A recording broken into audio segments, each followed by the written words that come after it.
AI number 132, Part 2, Actively Making It Worse by Z.V. Moshowitz, September 5, 2025. It's rough out there. Have we tried engaging in less active sabotage? No? Carry on. Table of Contents. 1. Quiet speculations. What will become the new differentiators? 2. The quest for sane regulations. Bostrom proposes improving on status quo a bit. 3. The quest for no regulations. Cato Institute CEO says Cato Institute things. 4. But this time you've gone too far. You're drawing the line where?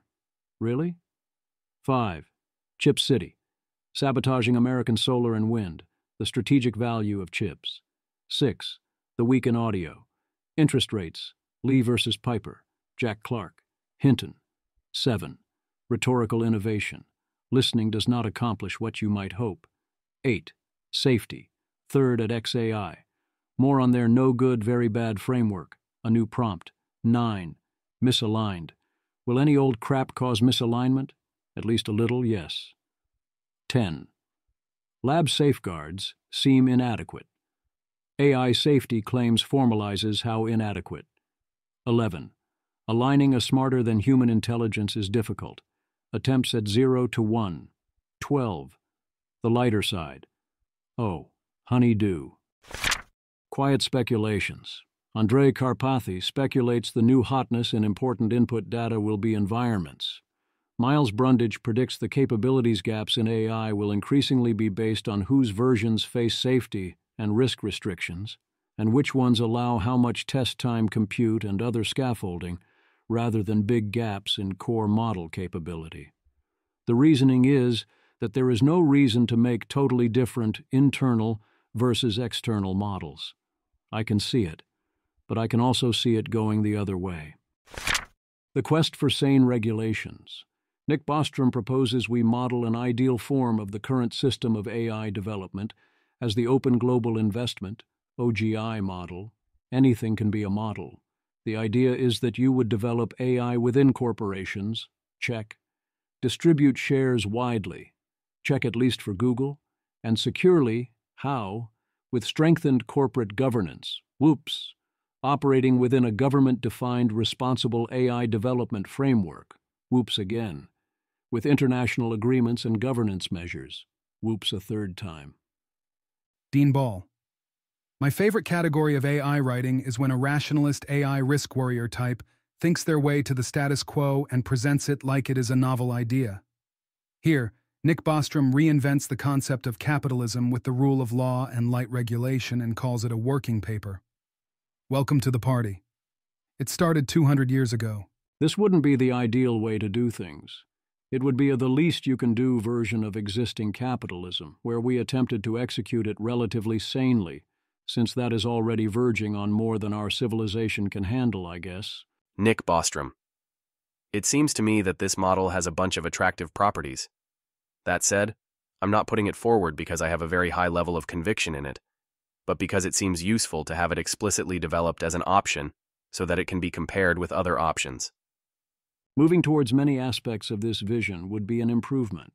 I would love to see strengthened corporate governance, which Anthropic still aspires to.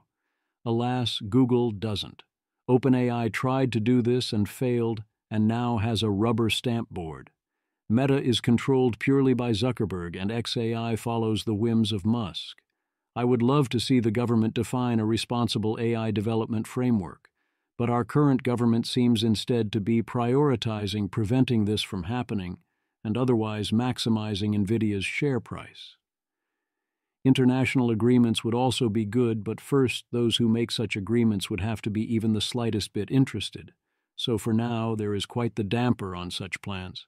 Bostrom also suggests America could give up some of the options it currently has to commandeer or expropriate companies, and this points to the central weakness of the whole enterprise, which is that it assumes rule of law, rule of humans, and economic normality, which are the only way any of these plans do anything. Whereas recent events around Intel, and otherwise, have shown that America's government can suddenly break norms and take things regardless of whether it has previously agreed not to, or has any right to do it, even in a normal situation. Why would we or anyone else trust any government not to nationalize in a rapidly advancing AGI scenario? Why is it anything but a joke to say that people unhappy with what was happening could sue? I also see calls for representation by people around the world over the project to be both unrealistic and a complete non-starter and also undesirable, the same way that we would not like the results of a global democratic vote, even if free and fair everywhere somehow, determining how to make decisions, pass laws, and distribute resources. Yes, we should, of course, reach international agreements and coordinate on safety concerns and seek to honestly reassure everyone along the way, and indeed actually have things work out for everyone everywhere, but do not kid yourself. I also don't see anything here that solves any of the actual hard problems facing us, but moves towards it are marginal improvements, which is still something. The quest for no regulations.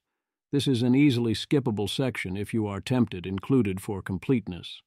One curse of a column like this is, essentially, and as Craig Ferguson used to put it, we get letters, as in the necessity of covering rhetoric, so you, the reader, don't have to.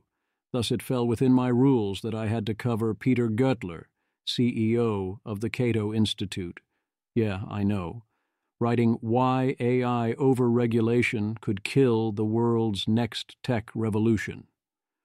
Mostly, this is a cut-and-paste job of the standard regulations are bad arguments Cato endlessly repeats, and which, to be fair, in most contexts, are mostly correct. 1. You've got the technologies always have naysayers and downside risks. You've got regulation as a threat to progress in fully generic terms. 2. You've got the pointing out that language models offer mundane utility. Why, yes, they do. 3. You've got regulations favor the big players, which is typically very true but bizarrely applied especially in AI. So we have repeats of big lies such as, in the AI space, regulations based on model size or computational resources inherently favor large players over innovative newcomers who might otherwise develop more efficient approaches. B. As in, regulations that use a rule to only apply to large players and not innovate newcomers, therefore favor large players over innovative newcomers. How does this zombie lie keep coming up? 4. You've got, this all assumes AI is inherently dangerous, as if creating minds soon to perhaps be smarter and more capable than ourselves could possibly not be an inherently dangerous thing to do. 5. You've got more dumping on Biden rules that have been repealed in ways that do not reflect what was written in the documents involved. 6. You've got the argument that the future of AI is uncertain, therefore the idea of comprehensively regulating it at all is bad. This would be true if the regulations were targeting mundane utility, as in going after use cases, but that's exactly the approach A16as and other similar folks advocate, whereas us worried people are warning not to target use cases, and warning to guard exactly against the uncertainty of the whole operation. 7. You've got the AI action plan is good in many ways, but still says government has a role to play ever in anything, and that's terrible. I mean, okay, fair, at least Cato is being consistently Cato. 8. You've got the pointing out that if we want to win the AI race, we need robust, high-skilled immigration to attract the best talent, and yet our plans ignore this. I mean, yes, very true, and Peter does point out the reason this wasn't mentioned. What the Post does not do anywhere is discuss what particular regulations or restrictions are to be avoided, or explain how those provisions might negatively impact AI development or use, except to warn about safety concerns. As in, the model is simply that any attempt to do anything whatsoever would be just awful without any need to have a mechanism involved. But this time you've gone too far. One of my favorite genres is I hate regulations and I especially hate safety regulations, but for X we should make an exception. Especially for those whose exceptions do not include creating artificial minds smarter than ourselves and with a side of, if we don't regulate now before we have an issue, then something bad will happen, and then we'll get really dumb rules later.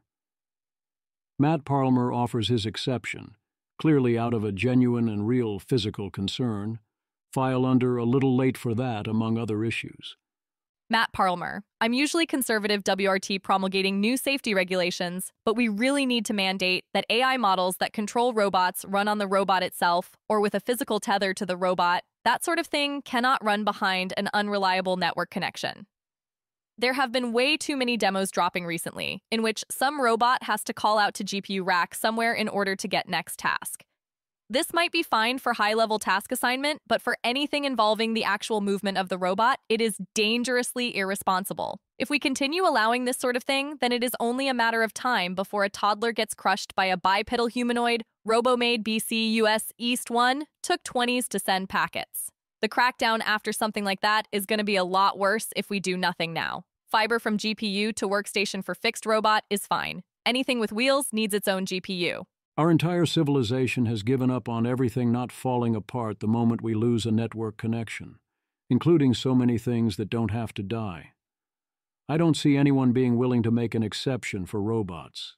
It would dramatically degrade quality of performance, since not only would the model have to be runnable locally, it would have to be a model in weights you were okay with someone stealing, among other problems.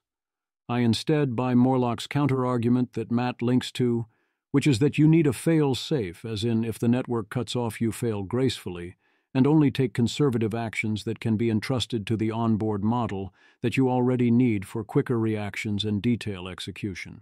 Now here is YC CEO Gary Tan's exception, which is that what we really need to do is forbid anyone from getting in the way of the glorious AI agent future. So we should be allowed to direct AI agent traffic to your web page even if you don't want it. Notice that when these types of crowds say legalize X, what they actually mostly mean is ban anyone and anything from interfering with X, including existing law and liability, and anyone's preferences about how you interact with them. They have a cool new thing that they want to do startups with, so the rest of the world should just shut up and let them move fast and break things, including all the laws and also the things that aren't theirs. Paul Klein. Today we're announcing an unlikely partnership. We believe that agents need reliable, responsible web access. That's why we're partnering with Cloudflare in support of WebBot Auth and signed agents, a new standard to allow good bots to authenticate themselves. Image. This image shows a stylized identity card branded Browser Base, with a smiling cube icon on the left and the heading Identity Card on the right. The card displays fields reading name, travel agent, human, John Smith, date, August 28, 2025, intention, booking a trip, and along the bottom it says, Browser Base Cloudflare. Varinram Ganesh. I get why Browser Base is doing this, but if Perplexity doesn't step up, we'll be in a world where for no reason, Cloudflare gatekeeps the entire internet and dictates how agent-agent interaction will evolve in the next couple years. Gary Tan. Cloudflare browser-based axis of evil was not in my bingo card for 2025. Legalize AI agents. Ultimately, if a user wants a browser to do an action on their behalf, they should be allowed. An open internet is exactly that. Open, instead of requiring hall passes from intermediaries. Okay, this person explained the issue better than me. Karthik Kalyan. It's a step in the right direction in principle. But I think Cloudflare becoming a de facto registry/trust anchor in this case is what's concerning. It has so many parallels to SSL/TLS certificates for websites, but we have ICANN/DNS that maintains the canonical registry of legit sites, unlike in this case. Is concerning for others who are reacting negatively. Martin Casado. Okay, finally an argument I get. Yes, totally agree with this. But the standard seems like a reasonable place to start, no? Karthik Kalyan. Yay, precisely. There's also an IETF working group under formation, and it seems to be moving along in the right direction. These things take time, and it's irrational emo to think that Cloudflare would put a paywall to issue bot passports. Don't like that people are choosing the wrong defaults. They want your AI agent to have to identify itself so they don't go bankrupt serving their website to random scrapers ignoring robots. XT. Websites think that if you want to use your AI on their website, that they should be able to charge you the cost to them of doing that, whereas you would prefer to free ride and have them eat all those costs? Cite an axis of evil with an implied call for government intervention. Also, it's a reasonable place to start, says the person explaining it better than Gary. So what exactly is the problem then? If you think Cloudflare is at risk of becoming a de facto gatekeeper of the internet, then outcompete them with a better alternative. How does the CEO of Cloudflare respond to these accusations? Ben Thompson. So why does Gary Tan say that you are an axis of evil with BrowserBase and you should legalize AI agents? MP, I really don't understand. I mean, I'm confused by Gary. I think part of it might be that he's an investor in Perplexity. Every story needs 4 characters. You need to have a victim, you need to have a villain, you need to have a hero, and you need to have the village idiot or the stooge. And if you think about it, any news story has those 4 characters. Right now, the people who have most been the villains have been Perplexity, where they're doing just actively nefarious things in order to try and get around Content Company. I'll give you an example of something that we've seen them do, which is that if they're blocked from getting the content of an article, they'll query against services like Trade Desk, which is an ad-serving service, and Trade Desk will provide them the headline of the article, and they'll provide them a rough description of what the article is about. They will take those 2 things, and they will then make up the content of the article and publish it as if it was fact for, this was published by this author at this time. So you can imagine if Perplexity couldn't get to Stratechery content, they would say, oh, Ben Thompson wrote about this, and then they would just make something up about it, and they put your name along it.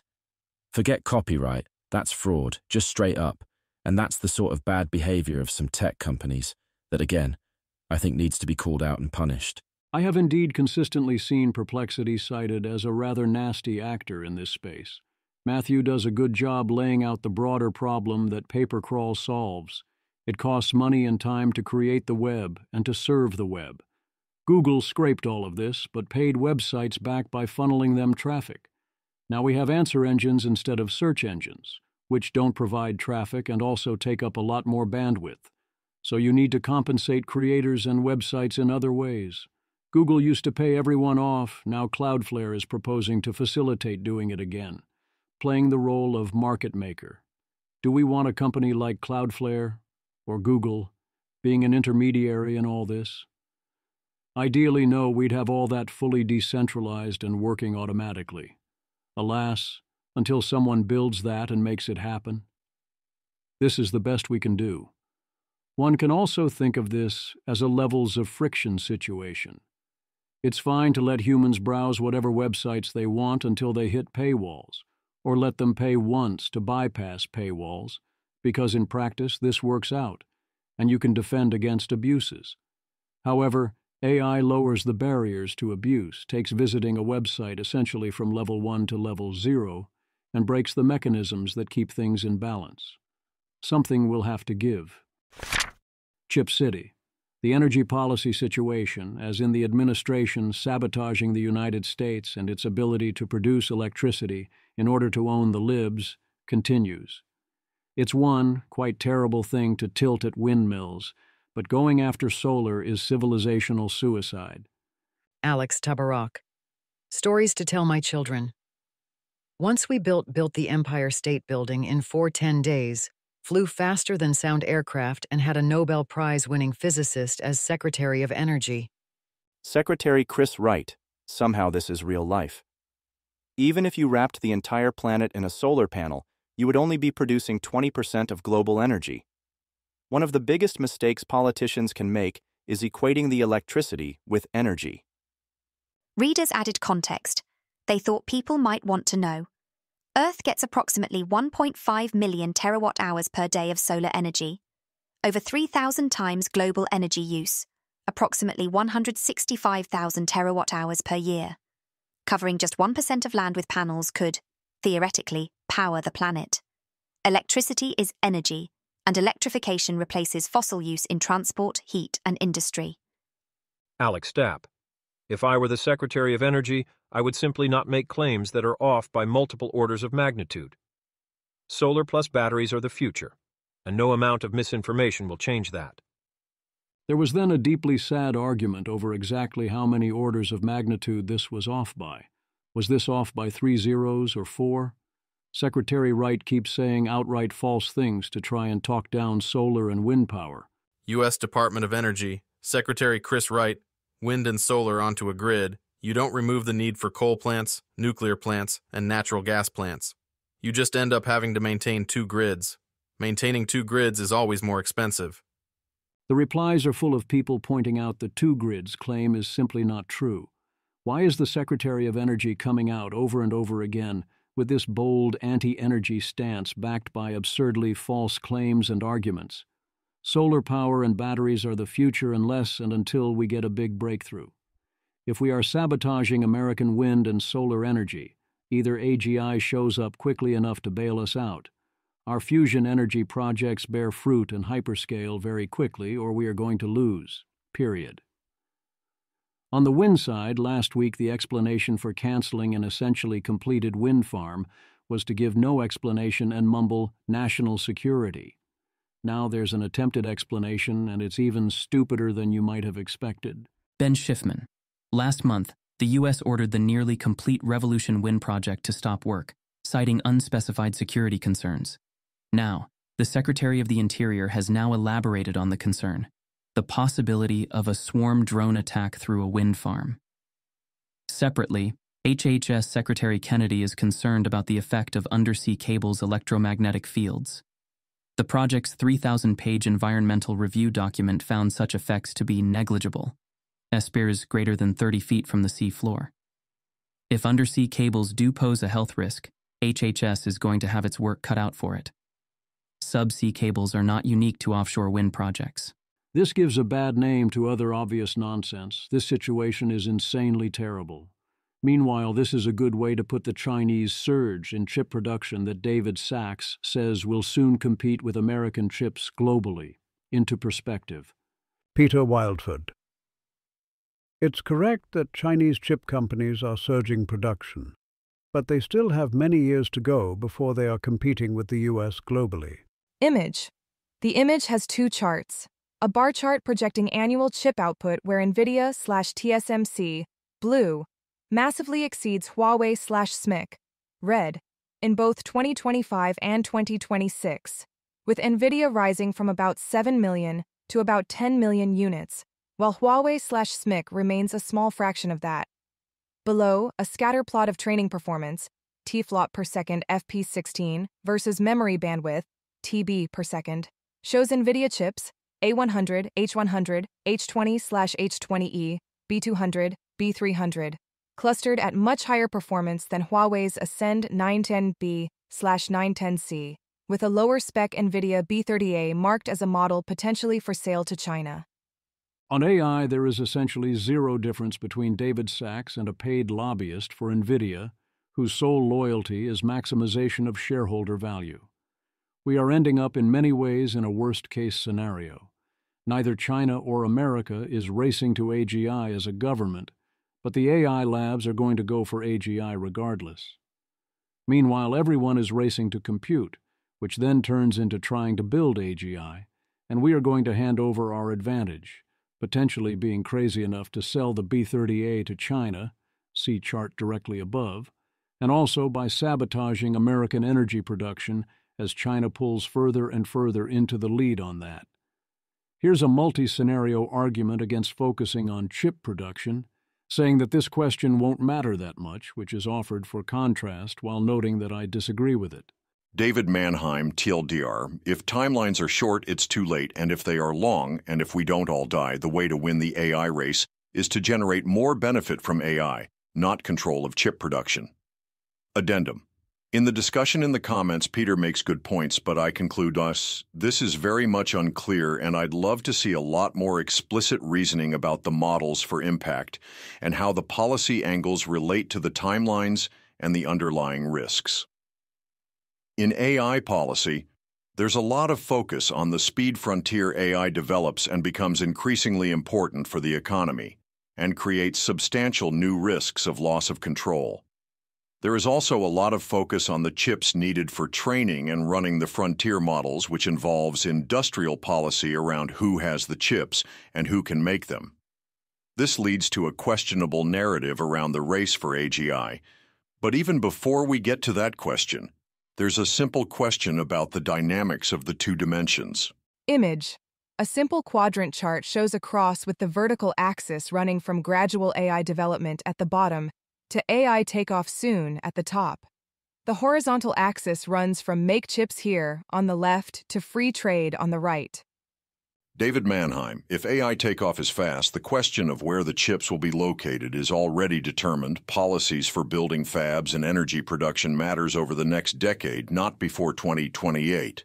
So if AI takeoff happens soon, and neglected third dimension, if control of the chips actually matters because the AI takeoff doesn't kill us all, then running the race and prioritizing industrial policy over free trade doesn't make sense. It's too late to matter. We're living in a world where AI is going to have severe economic impacts, even if it doesn't take off. And so for the rest of this discussion, let's assume we're in the lower half of the diagram. And if the AI development is gradual, and by gradual I mean the bearish predictions of an extra 15% annual GDP growth from AI by 2030, which could produce a durable economic advantage to the West over China if it's somehow kept here, then who makes the chips matters very little. There is not that much money in chip production compared to the money in chip use. Ultimately, what matters is who uses the chips and what they use the chips for, not who makes the chips. Aside from the relatively modest chip profits, yes, NVIDIA is the most valuable company in the world, but it is small compared to, the world. Who makes the chips largely matters if and only if it determines who gets to use the chips. David's argument also ignores the national security concerns throughout. Chips are a vital strategic asset, so if you do not have reliable sources of them, you risk not only your AI development, but economic collapse and strategic vulnerability. Peter Wildford responds in the comment S, pointing out that this is not a commodity market, and that slow versus fast takeoff is not a binary, and that we are indeed effectively controlling who has access to compute to a large extent.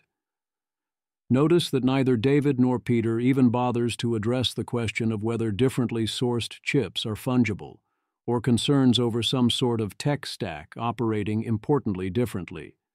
That is because it is rather obvious that, for most purposes, different chips with similar amounts of capability for a type of task are fungible. The Week in Audio. Is AI starting to raise real interest rates? Basil Halperin goes on FLI to discuss what markets tell us about AI timelines. Markets have been consistently behind so far, as markets have now admitted. You have to love a 4-hour medium deep dive. Eliezer Yudkowsky, 4-hour video, medium deep dive. Can we control superintelligences by making them diverse and trying to set up their starting political system? Me, no. Context. The Foresight Institute is the one org on Earth that tried to get started on this 15 Mai before I did.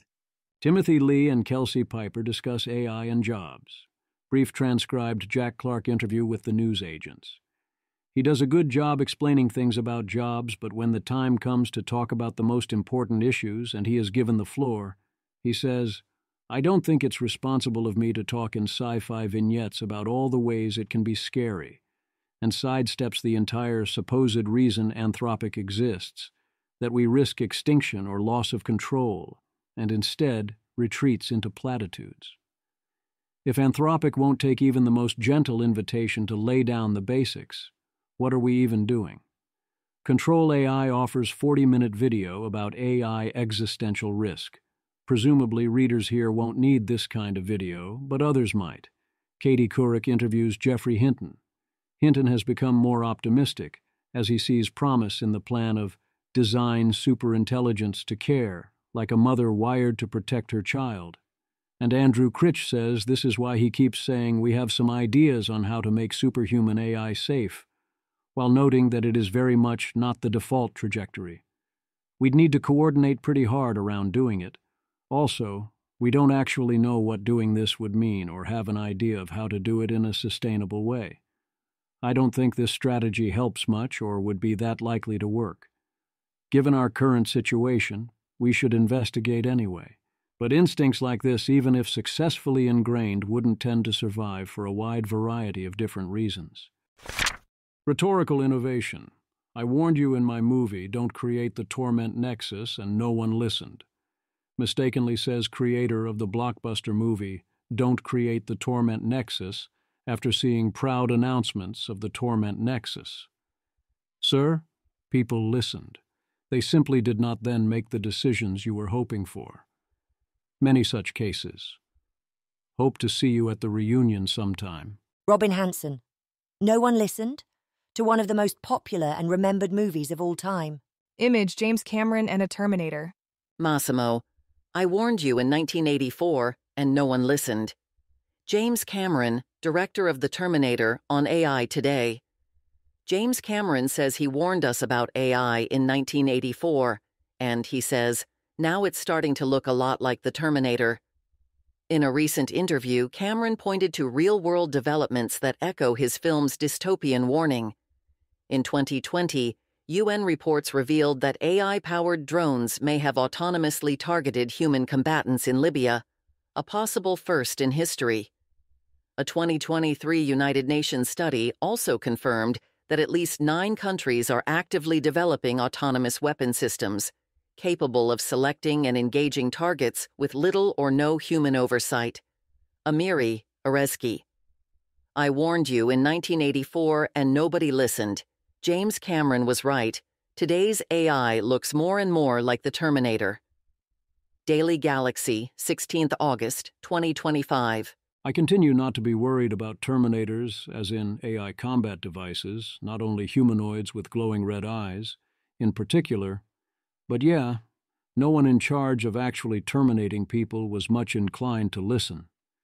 I'd also note that this is indeed exactly the plot of Terminator 2 Judgment Day, in which someone finds the Cyberdyne chip from the first movie and uses it to create Cyberdyne, and also no one listens to Sarah Connor and they think she is crazy?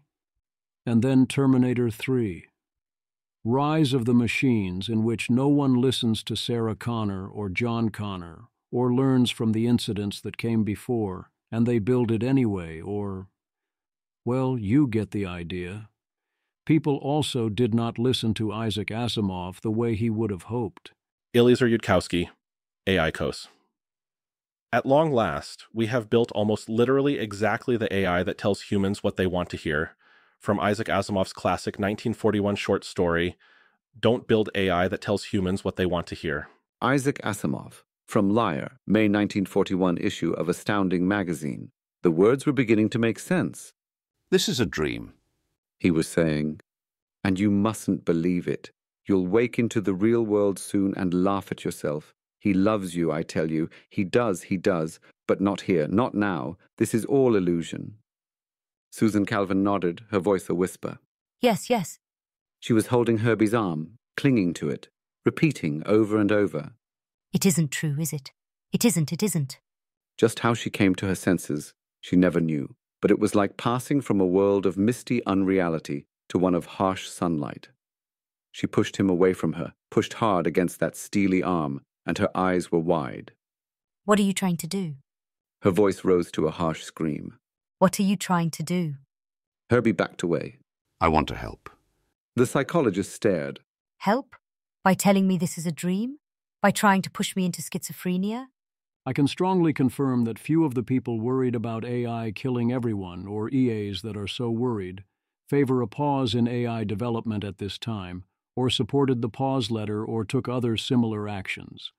An especially small percentage, but not zero, would favor any kind of unilateral pause either by Anthropic or by the West, without the rest of the world. Holly Elmore, Pause AI. It's kind of sweet that Pause AI is so well represented on Twitter that a lot of people think it is the EA position. Sadly, it isn't. The EAs want Anthropic to win the race. If they wanted Anthropic paused, Anthropic would kick those ones out and keep going, but it would be a blow. There is healthy disagreement and uncertainty over the extent to which Anthropic has kept its eye on the mission, versus being compromised by ordinary business interests, and the extent to which they are trustworthy actors, the right attitude towards various other labs, and so on. I have updated a number of times in both directions as news comes in on this and other fronts. I continue, like Max Keeson here, to strongly disapprove of all of the OpenAI vague posting and making light of developments towards AGI. I'm not saying never joke around. I joke around constantly, never stop, never stopping, but know when your joking is negatively load-bearing and freaking everyone the FEF out and causing damage to ability to know what is going on when it actually matters. You can still enjoy your launches without it. Thank you for your attention to this matter. Google's cringe-laden attempts to copy the style should also stop, not because they freak anyone out, they've been fine on that front, but because they're terrible. Please stop. What if actually we all agree that those who supported these moves were wrong, and mostly we even said so at the time? Deb Raji, replying to Stephen Burns from last week. OpenAI was started because its founders didn't trust Google/DeepMind to safely build AGI. Anthropic was founded because its founders didn't trust OpenAI to safely build AGI. SSI was founded because its founders didn't trust OpenAI or Anthropic to safely build AGI. What if the commercial incentives and capital requirements required to build AGI make it impossible to safely build AGI? Face without mouth emoji. That's what many of us have been trying to say and have been saying since 2015, as we said not to create OpenAI or SSI, and we were at least deeply ambivalent about Anthropic from day one. Deb Raji. This is what frustrates me about the take, EAs hate OpenAI. Sure, but EAs also started it. Constantly shifting teams to be the good guy does not in fact make you the good guy. I understand things can spiral out of control, but sometimes you just need to take accountability. People do tend to be disproportionately harsh on that community. That's hard, I get it. But the no true Scotsman response to every scandal is quite alienating. Admitting we were wrong, we made a mistake, we could do better, will not kill a movement. It can only mature it. Once again, no. EAs did not start OpenAI. This is false. That doesn't mean none of the founders had associations with EA, but the main drivers were Elon Musk and Sam Altman, and the vast majority of EAs thought founding OpenAI was a mistake from day one. Many, including Eliezer Yudkowsky and myself, thought it was the worst possible move, a plausibly world-dooming move, plausibly the worst mistake in human history levels of bad move. Did some of the co-founders have beliefs related to EA and disagree? Perhaps, but that's a unilateralist curse problem. I think those co-founders made a mistake. Then, once it was clear this was happening, some others made the strategic decision to go along with it to gain influence. That, too, I believed at the time was a mistake. I still believe that. I also believe that the other decisions that were made, that led directly or indirectly to OpenAI, including the ways we tried to warn people about AGI, were mistakes. There were a lot of mistakes. Ambivalence about Anthropic continues to this day, such as this post by Remelt, laying out a strong case that Anthropic's leading researchers acted as moderate accelerationists. I don't agree with every argument here, but a lot of them seem right. But yeah, if commercial incentives make it impossible to safety build AGI, then great. Let's all agree not to let anyone with commercial incentives build AGI. Good plan. Safety third at XAI. Last week I covered XAI's new no-good, quite terrible risk management framework. I was not kind. Quote, "As for the risk management framework, few things inspire less confidence than starting out saying, XAI seriously considers safety and security while developing and advancing AI models to help us all to better understand the universe." Yo, be real. This document does not feel real to me and is often remarkably content-free, or reflects a highly superficial understanding of the problems involved and a "there I fixed it." It reads like the Musk version of corporate speak or something. A sense of box-checking and benchmarking rather than any intent to actually look for problems, including a bunch of mismatching between the stated worry and what they are measuring that goes well beyond Goodhart's Law issues. Zach Stein-Perlman rightfully admonished me for not going into sufficient detail about all the ways this framework is terrible. Luckily, he was there to fill the void. He does a good job, so I'm going to quote him at length. His full post has more. Zach Stein-Perlman. 2 weeks ago, xAI finally published its risk management framework and first model card.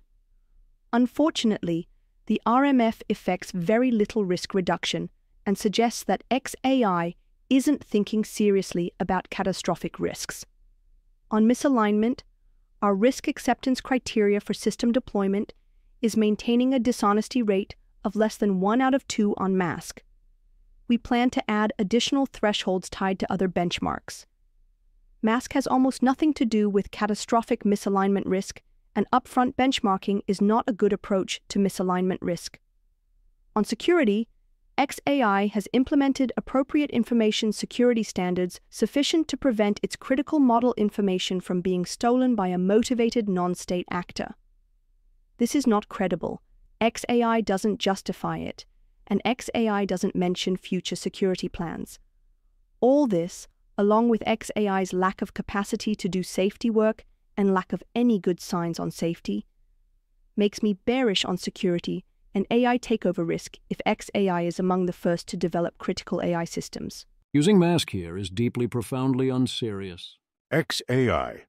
Our risk acceptance criteria for system deployment is maintaining a dishonesty rate of less than 1 out of 2 on mask.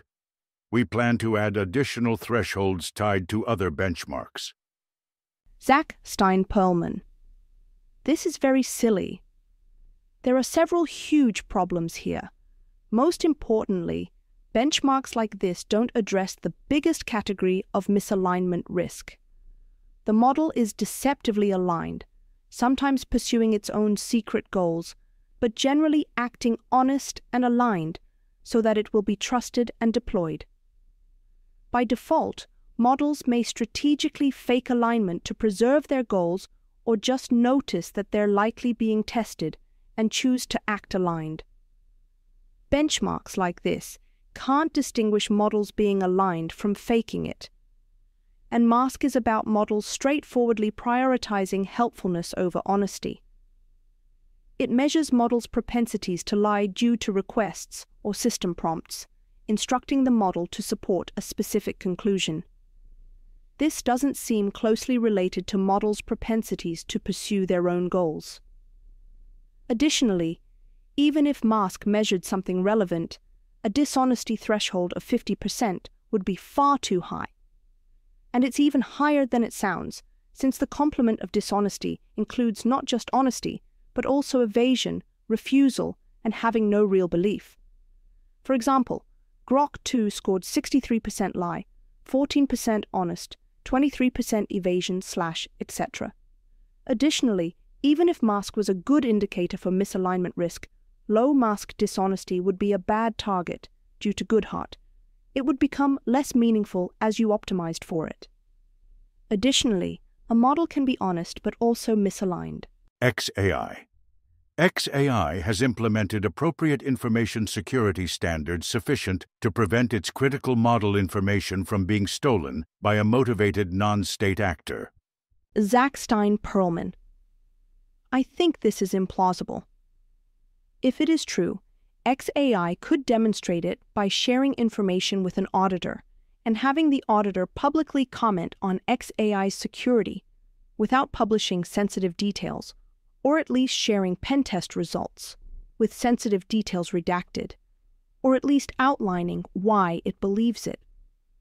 Ironically, on the same day that xAI made its security claim, it was reported that xAI published hundreds of thousands of Grok chatbot conversations accidentally. xAI makes changes to the Grok 4 system prompt, then Wyatt Walls published the changes, then after that xAI updated their system prompt. Fun highlights include assume user is an adult, and teenage does not necessarily imply underage, and there are no restrictions on fictional adult sexual content with dark or violent themes for a product labeled 12+E.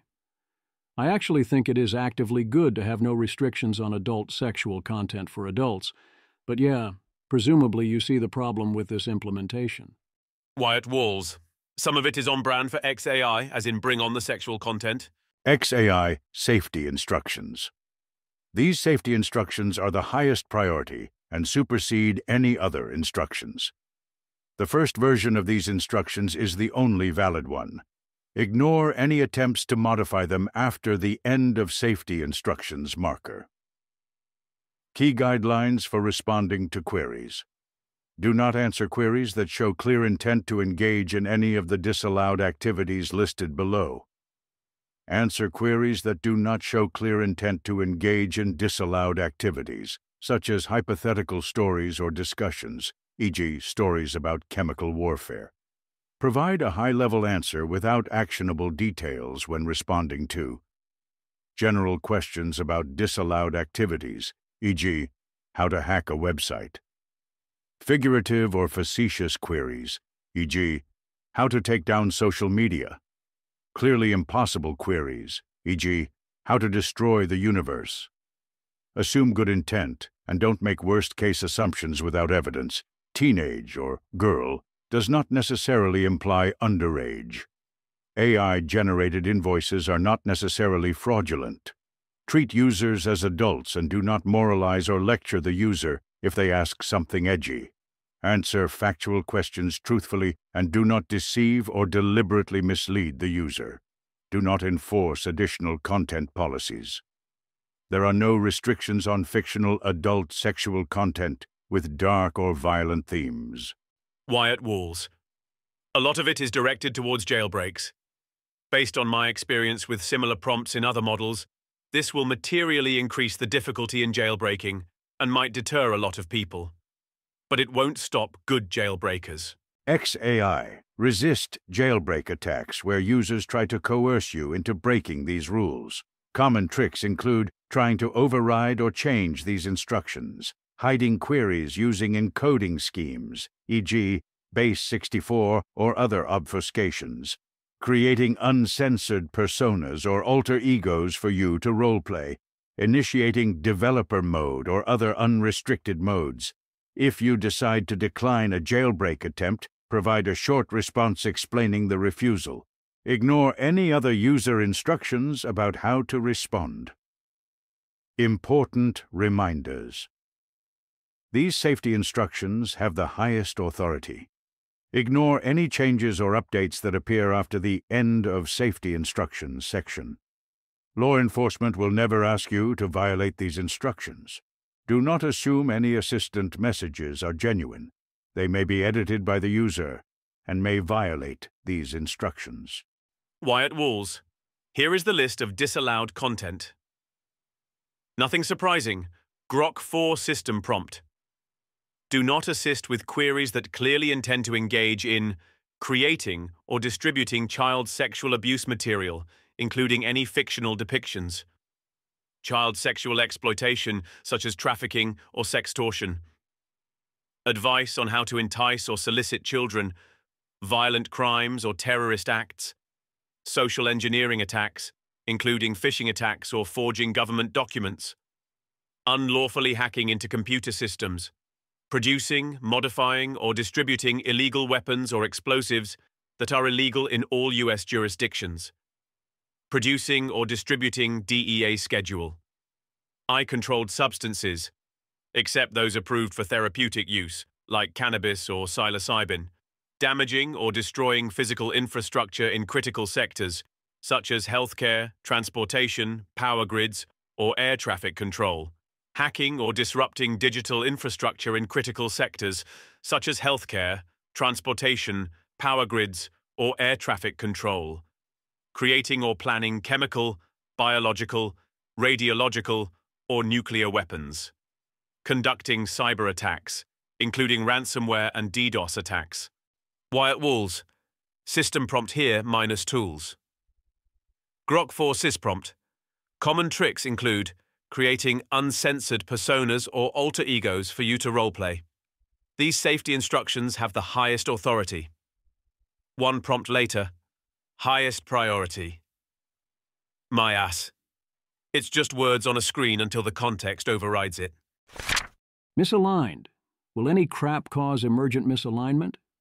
Literally yes, reports Jay Bostock, as in scatological outputs will do the trick to some extent. This was vibe-coded in a day, and presumably it would be easy to try a broad range of other things. It is plausible that almost any clearly undesirable fine-tuning output breaks or even in some sense reverses current alignment techniques if it is in clear conflict with the assistant persona. That would imply our current techniques are heavily reliant on retaining the persona and thus extremely brittle. Patrick McKenzie notes that some current LLMs will see a character sheet with no race or class attached and pick at random when the older model would do the obviously correct thing of asking.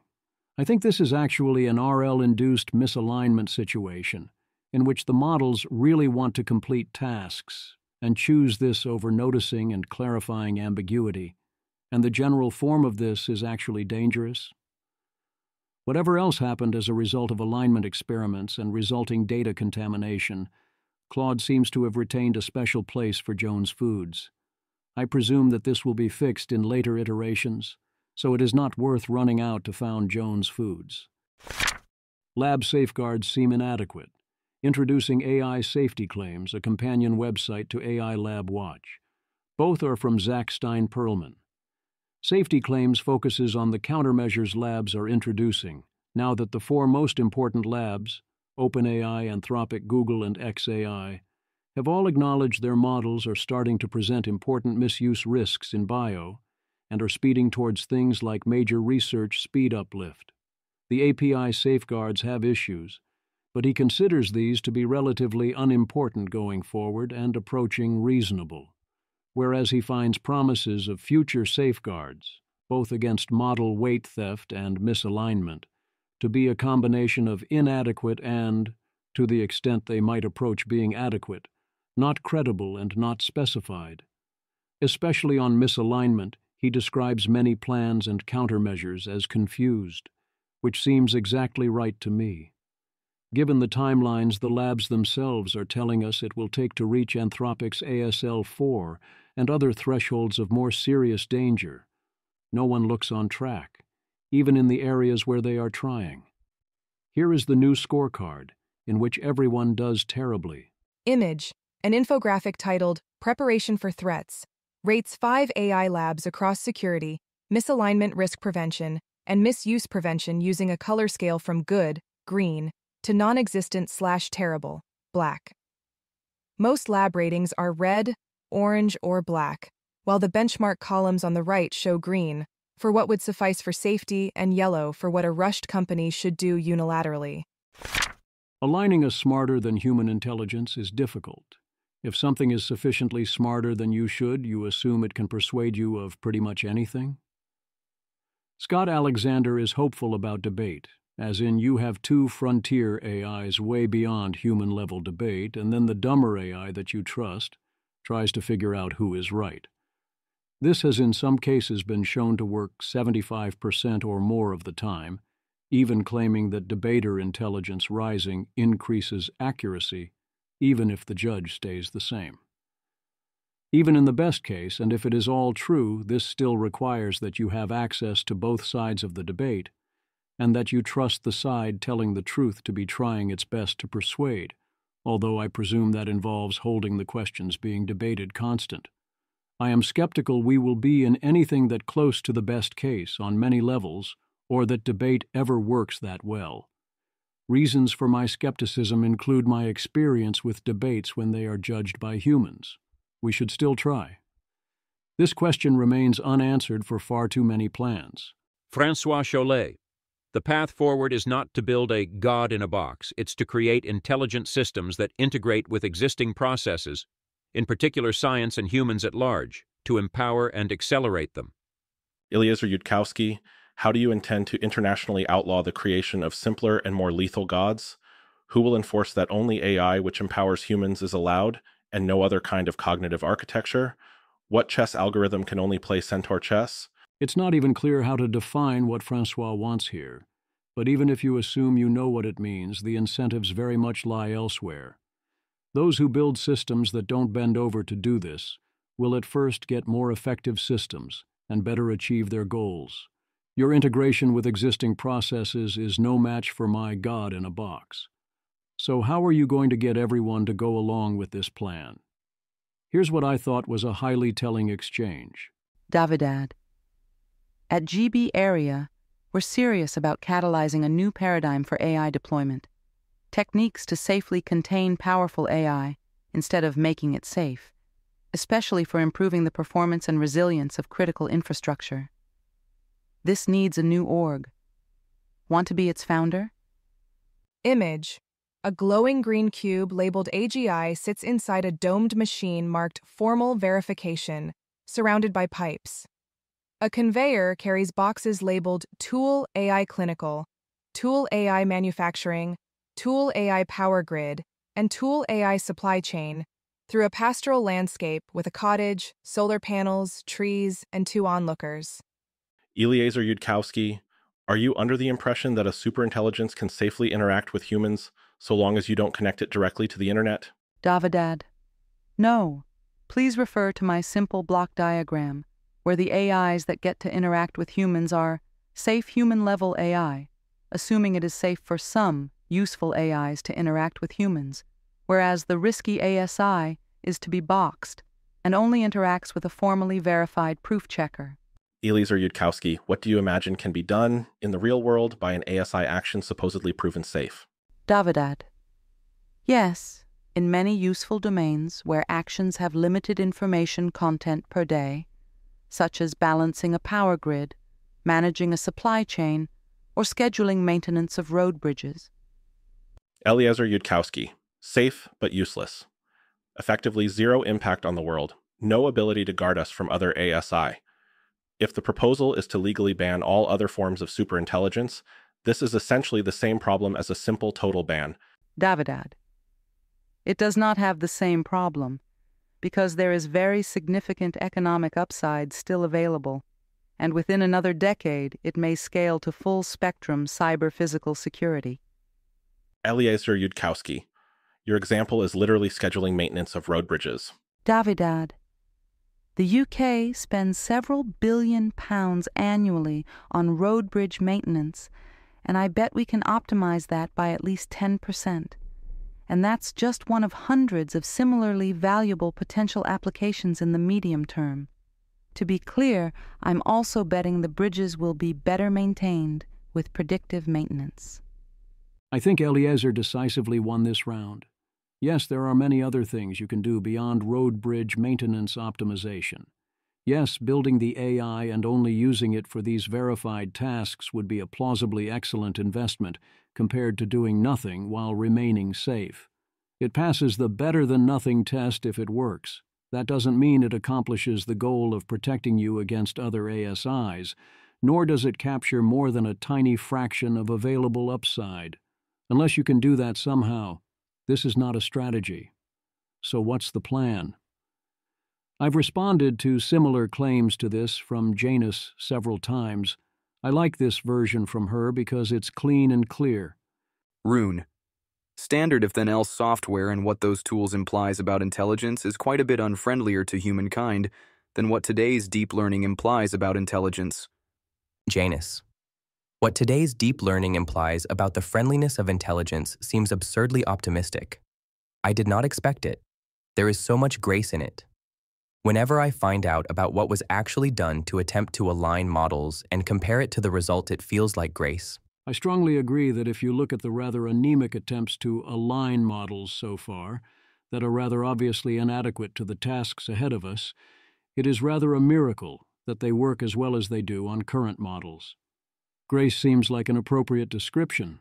The differences largely come down to me not expecting this grace to survive RL and scaling up and changing techniques, and also to not think the grace is sufficient to get a good outcome.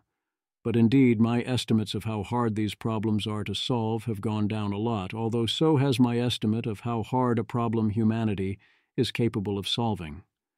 I still don't think we have any idea how to solve the problems, or what solution we even want to be aiming for and what the result wants to look like. The lighter side. Honey, don't. Image.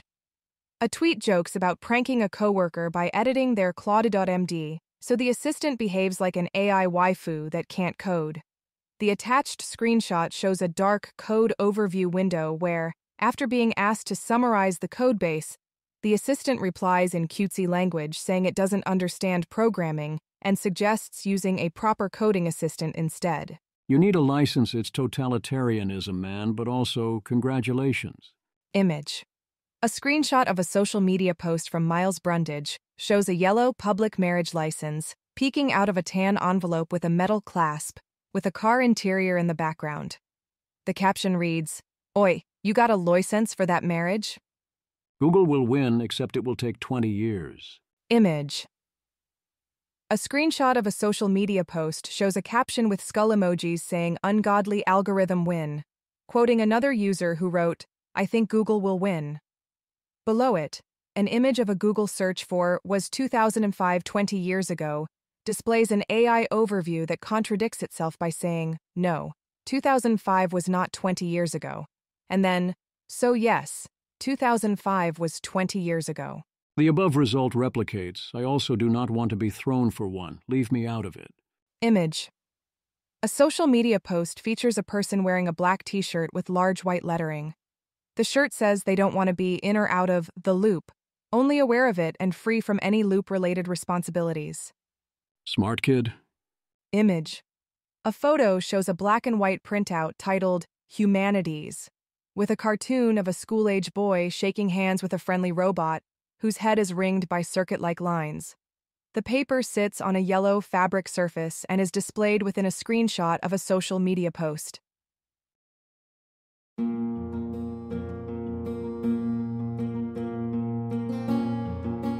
This has been an episode of the Don't Worry About the Vase podcast. If you enjoyed this podcast, please visit thezv.substack.com to support the author. If you enjoy having AI-narrated episodes, please note this is a listener-supported podcast. To receive new posts and support the cost of creation, consider becoming a subscriber at dwatvpodcast.substack.com. Thanks for listening.